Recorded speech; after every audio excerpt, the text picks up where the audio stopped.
قوم سبا ایک ایسی جمعیت اور قوم تھی کہ جو جزیرے عرب میں رہتی تھی اور ایک اعلیٰ حکومت اور درخشاں تمدن کی مالک تھی۔ یمن کا علاقہ وسیع اور زرخیز تھا، لیکن زرخیز علاقہ ہونے کے باوجود چونکہ وہاں کوئی اہم دریا نہیں تھا، لہٰذا اس سے کوئی فائدہ نہیں اٹھایا جاتا تھا۔ سیلاب اور بارشیں پہاڑوں پر برستی تھی اور ان کا پانی بیابانوں میں بیکار اور بے فائدہ ضائع ہو جاتا تھا۔ اس زمین کے سمجھدار لوگوں نے ان پانیوں سے استفادہ کرنے کی فکر میں لگ گئے اور اہم علاقوں میں بند باندھے، جن میں سب سے زیادہ اہم اور سب سے زیادہ پانی کا ذخیرہ رکھنے والا بند معرب تھا۔ معرب بروز المغرب ایک شہر تھا جو کہ ان دروں میں سے ایک کے آخر میں واقع تھا، اور صراط کے کوہستان کے بڑے بڑے سیلاب اس کے قریب سے گزرتے تھے۔ اس درے کے دہانے پر بلک نامی دو پہاڑوں کے دامن میں انہوں نے ایک مضبوط بند بنایا تھا اور اس میں پانی کی کئی نہریں نکال لی تھی۔ اس بند کے اندر پانی کے اس قدر ذخیرہ جمع ہو گیا تھا کہ جس سے استفادہ کرتے ہوئے وہ اس بات پر قادر ہو گئے تھے کہ اس نہر کے دونوں طرف کی جو بند تک جاتی تھی بہت ہی خوبصورت اور زیبا باغات لگائیں اور بابرکت کے تیار کی۔ اس سرزمین کی آبادیاں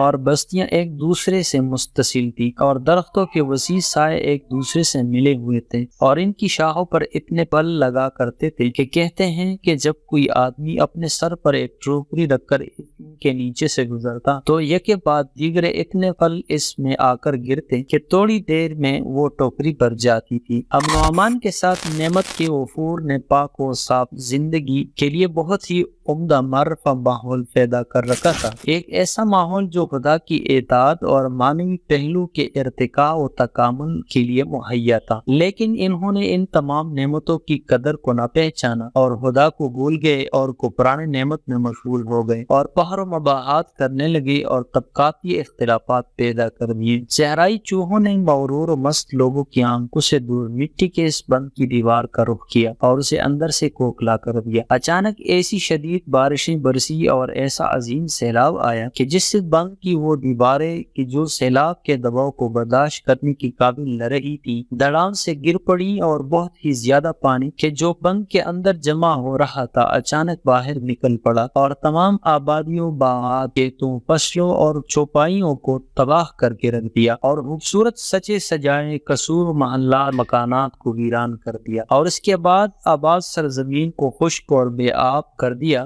صحرا میں بدل دیا گیا، اور ان تمام سرسبز و شاداب باغوں اور پھلدار درختوں میں سے صرف آراک کے کڑوے شجر، کچھ جاؤ اور کچھ بیری کے درخت باقی رہ گئے۔ غزل خوانی کرنے والے پرندے وہاں سے کوچ کر گئے اور الوؤں اور کوؤں نے ان کی جگہ لے لی۔ ہاں، جب خدا اپنی قدرت دکھانا چاہتا ہے تو چوہوں کے ذریعے ایک عظیم تمدن کو برباد کر دیتا ہے تاکہ بندے اپنی ضعیفی اور کمزوریوں سے آگاہ ہو جائیں اور قدرت و اقتدار کے وقت مغرور نہ ہو۔ اس بارے میں کہ سبا کس کا نام ہے اور یہ کیا چیز ہے، مورخین کے درمیان اختلاف ہے، لیکن یہ مشہور ہے کہ سبا یمن کے اعراب کا باپ کا نام ہے، اور اس روایت کے مطابق کہ جو پیغمبر اسلام صلی اللہ علیہ وآلہ وسلم سے نقل ہوئی ہے وہ ایک آدمی تھا اور اس کا نام سبا تھا، اور اس کے 10 بیٹے تھے، اور ان میں ہر ایک کے وہاں سے قبائل میں سے ایک قبیلہ وجود میں آیا۔